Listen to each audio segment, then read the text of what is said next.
Hello, everyone, and welcome back to the Entertainment Esquire. Today, we'll be discussing celebrity investigations in the context of the murder of influencer Ashley Janae, aka Ashley Robinson.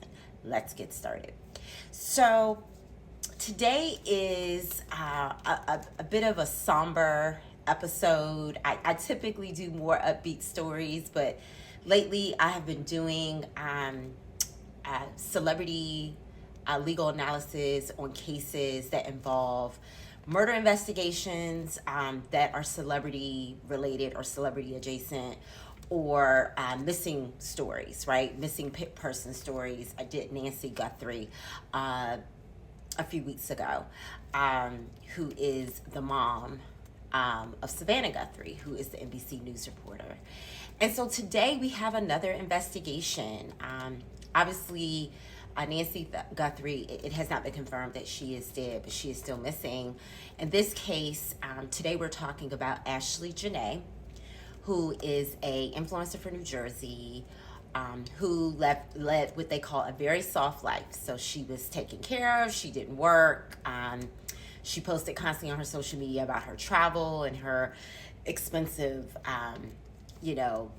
clothes and trips, and just her amazingly rich, soft life with her fiance, who was older, who was white. Ashley was obviously a young Black female. She was actually 31 years old when she passed away.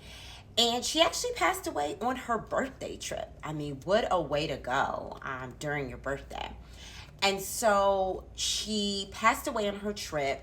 Her parents were obviously notified here in the U.S. Her trip was to Tanzania in Africa. And she was even posting about the trip, kind of simultaneously leading up to the announcement that she had passed away. Her parents were originally called and told that she was injured, but she was okay. But then they were called and told that she wasn't okay and that she had actually passed away. And so since then, the fiance hasn't made himself available for any sort of comment or questions from the press.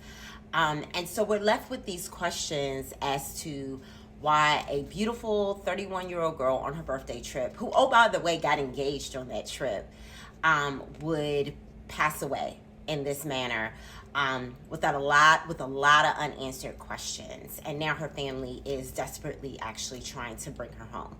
And they've actually started a GoFundMe. If you want to support that, I will put that in the caption of everywhere where this episode is published, both on podcasts and YouTube. So today's episode, we're going to go over the timeline that we're aware of, more information about her much older fiance, and also what the hospital records are saying so far. And last but not least, the questions that remain that need to be answered in order for us to understand what exactly has happened.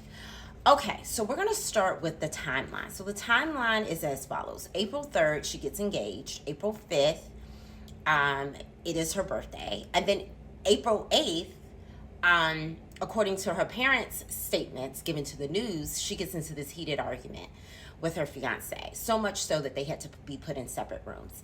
And then on April 9th, her fiance, who is Joe McCann, actually called the parents to say she had hurt herself, but she was okay. And then on April 12th, obviously, is where I think the world finds out, right, that she had passed away, because on the 12th is when her parents actually gave some sort of statement that they wanted justice for her daughter. Then on April 13th, the Human Rights Association even stepped in after her parents gave a public statement and said, listen, we are demanding that Tanzania fully cooperate and give a transparent investigation as to what happened to Ashley. I think they stepped up and did that because not all the times, but a lot of times in poor countries, if you have money and a crime is committed, like you murdered someone, you committed any sort of crime, if you have the money, you can actually cover it up. And I think the Human Rights Association is trying to prevent that from happening, and this is why they've made this very public statement. And so that was done on the 13th. Now, more information about her fiance, Joe McCann. Right now, his passport is being withheld. He is being questioned only as a witness. not a potential suspect, at least at this time. He hasn't given any other statements to the press. He hasn't spoken to the parents since they found out that Ashley passed away, which is also very strange. There's no information about him even contributing any money to bring Ashley home, hence why Ashley's family has a GoFundMe. So all of this is very strange because this man is very wealthy, and if you just propose to someone and they really passed away, that would probably be one of the first things I would be doing. I would be trying to get this person home safely, their body. So just out of respect for her being dead now, I would be trying to get her body back to the United States to her parents. So again, all of this is very strange. He is known in the world of crypto. He is the founder of a company called Asymmetric Pinnacle. And so he's even supposedly worked with some celebrities with some of the crypto work he's done. And so he's very wealthy. As you know, crypto is financial currency. So he's a very wealthy man, hence why Ashley was able to live this very soft life with him in a relationship with him. And so that is the info we have on Joe. Okay, so now let's get into these hospital records. The hospital records you can see here, the ones that are available at this time, said that there was an unidentified mark around her neck. And then there's question marks about a statement that they said the husband, which we know is the fiance, said something about her hanging herself. And they put question marks around that statement. And then there's also been a second hospital report that has been released that she officially died of strangulation and suffocation. And so they're ruling it as a suicide. And again, it's both reports, again, especially with the question marks on the reports and not a lot of explanation as it surrounds what they think that has happened that has been stated in the report. A lot of people are not buying that she committed suicide. Let's start with the obvious. She probably didn't commit suicide because not only was it her birthday trip that she planned. Like, most people don't go out of their way to go on a trip, get their nails and hair done, buy all these outfits, create all this content on social media that they know that's going to lead to further engagement, meaning future opportunities, future posts, right? Future partnerships. She's not going through all of this just to commit suicide right afterwards. So at a minimum, we know at least she was not going on this trip to commit suicide. And we don't think even on the trip she would want to commit suicide. She got engaged, as you can see here.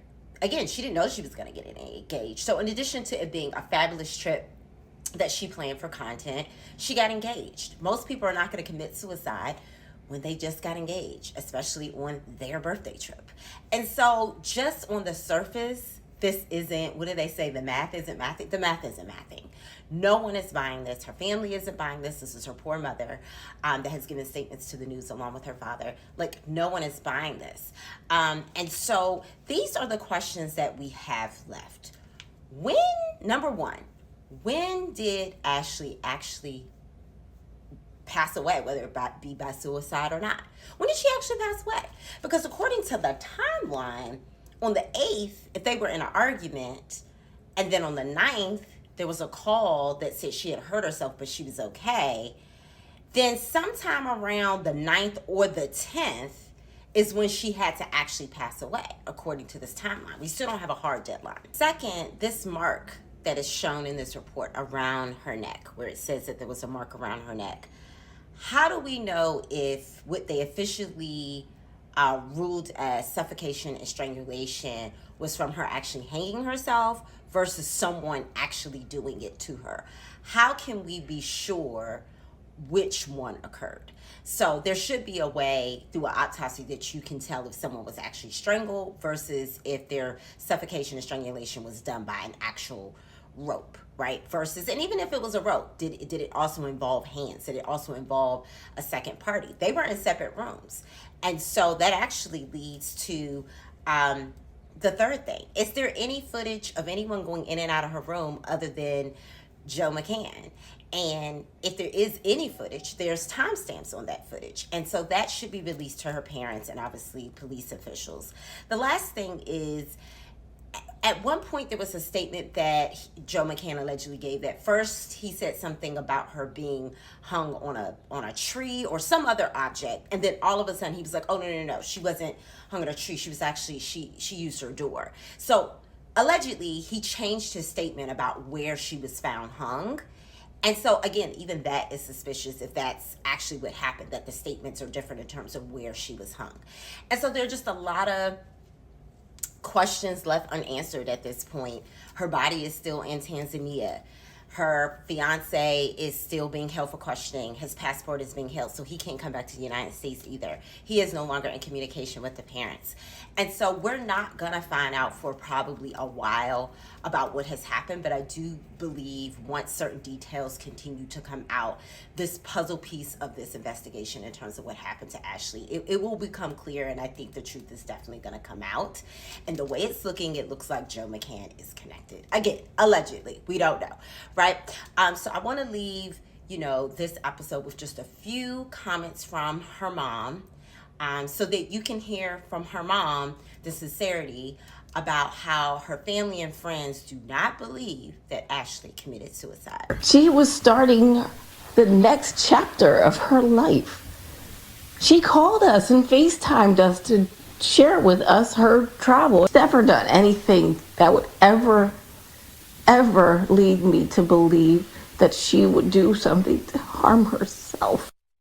My heart breaks for Ashley's mom, her father, her entire family, and friends.